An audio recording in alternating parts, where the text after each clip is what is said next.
Hello and welcome back. It has been a while since I've made a video. It's been a wild winter. It's April 6th today, and guess what, guys? It was snowing.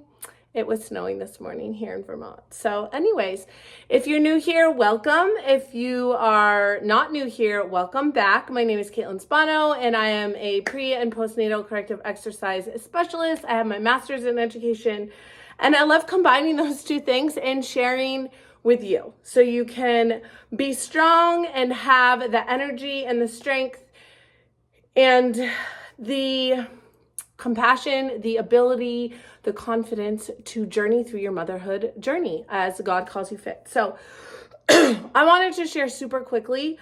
I had a lot of major life events happen in the past month. So again, when things happen, you always think about what truly is important in life. Like, what is important in life? And for a second there, I really was like, nothing really matters but like my family and that kind of stuff. So however, I just got a nice little workout in, and I'm telling you, moving your body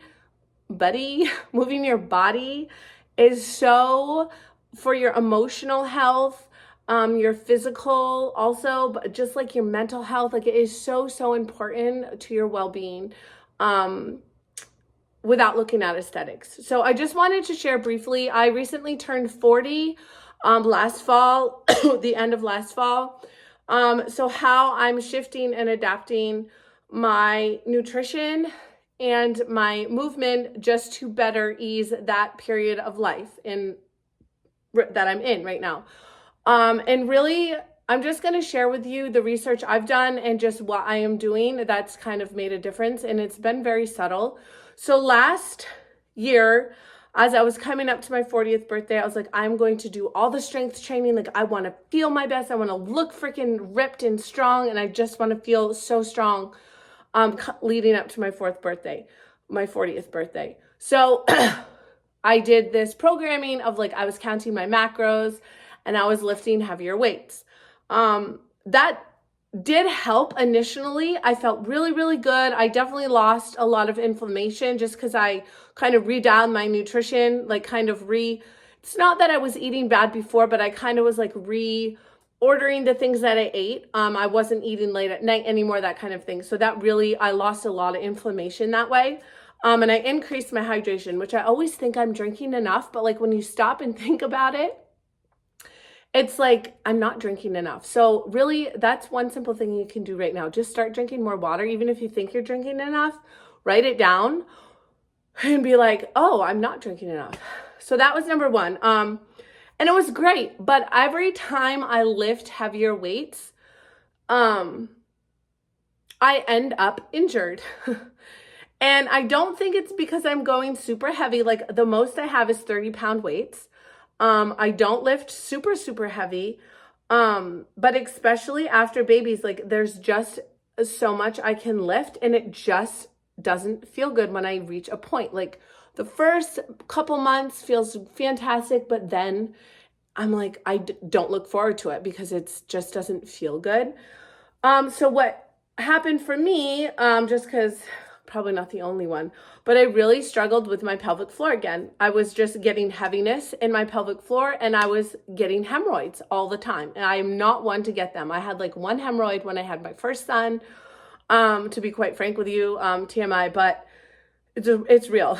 And that signals to me, with my background in pre- and postnatal education, is that my core is not firing correctly. So I stop, and I dial it way back, and I go back to my deep core workouts, and all of the things.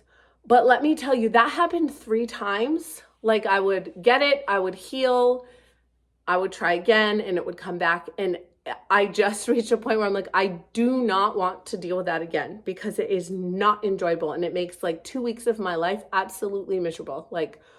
I don't know how people can function with them. So anyways, that just made me, I understand that you do need to lift. You need strength training in this period in your life. Once you reach 30, your muscle declines if you are not keeping up with it.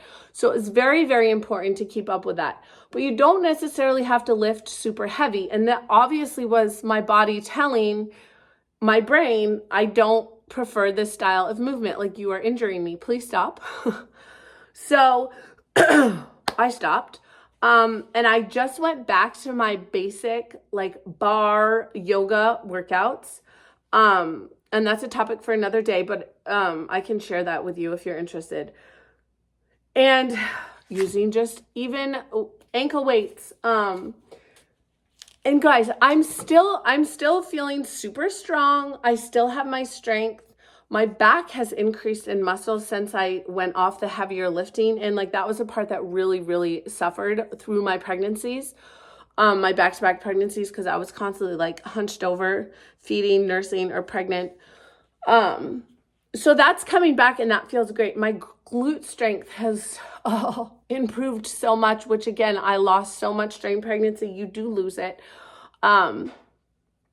Actually, funny story, your glutes, like you lose fat on your glutes and it literally goes to like your brain and to like your boobs, your breast. So like you have that energy to feed your baby.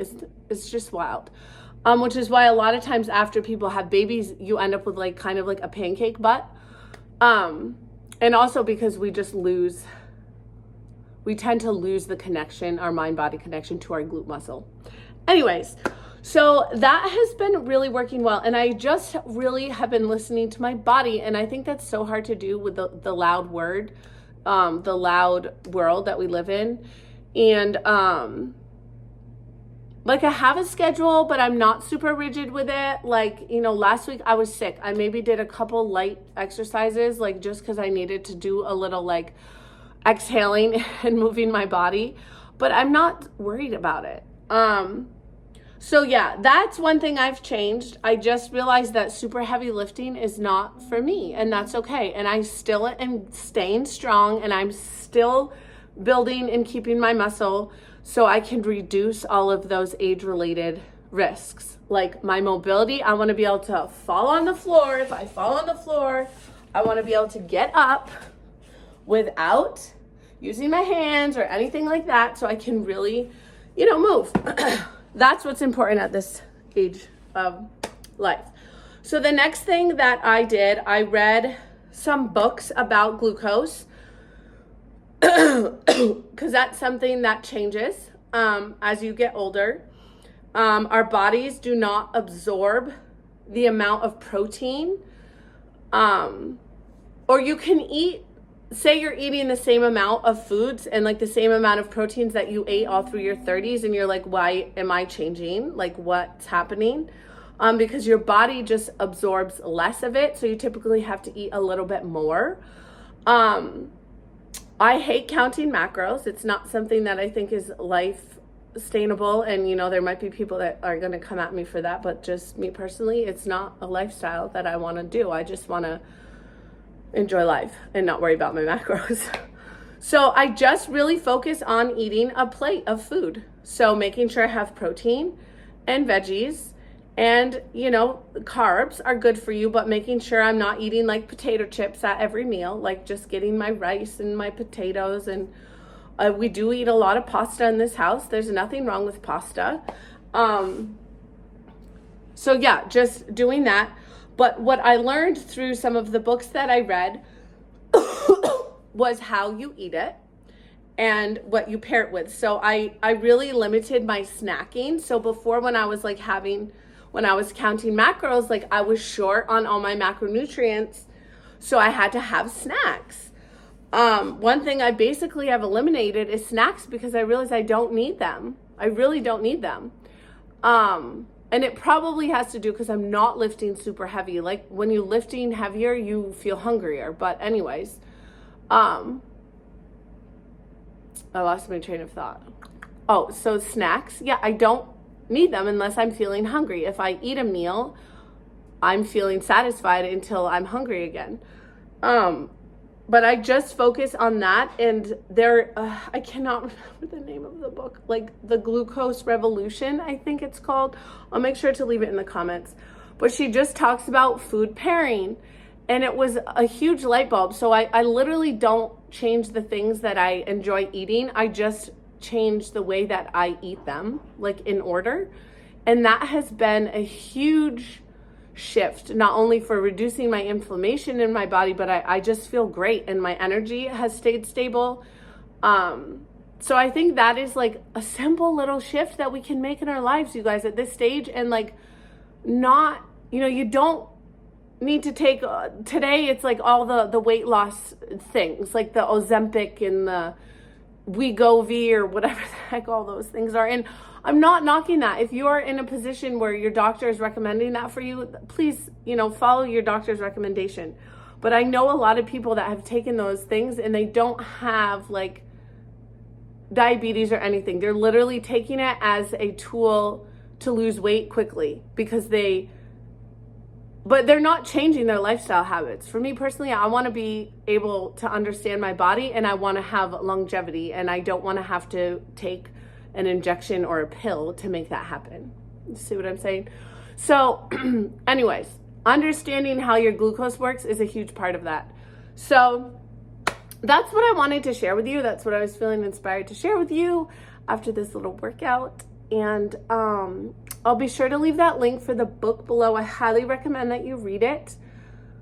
The other thing I started, actually, I'm going to stop it there and I'll share that another day. But anyway, so those two things. So if you are feeling that like your workouts or you're just wondering like how to get moving again, just leave me a comment and I'll let you know what I'm doing, because I just think that's a huge help, especially if you're a mom, if you're a homeschooling mom and you're like, I don't have time or I don't know what to do. This is super simple and most of the workouts are 10 or 20 minutes. So it's like totally doable. And I walk every day, guys. Most of the time I walk. Walking is so good. You can pretty much fit it in any time, anywhere. If you have a lunch break, right after work, first thing in the morning. There's walking pads now are like a huge thing. They're very inexpensive.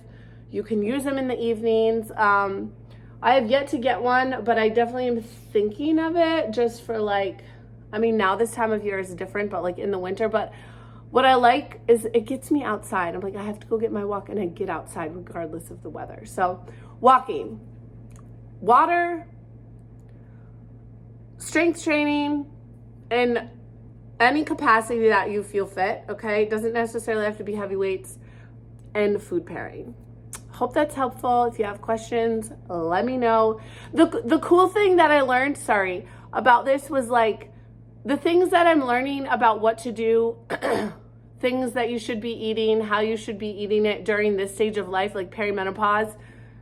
It's the same when you're pregnant and postpartum. Like it's the same basics apply. Strength training, nourishing with whole foods. Like it literally is the same. So I thought that was interesting. Peace out.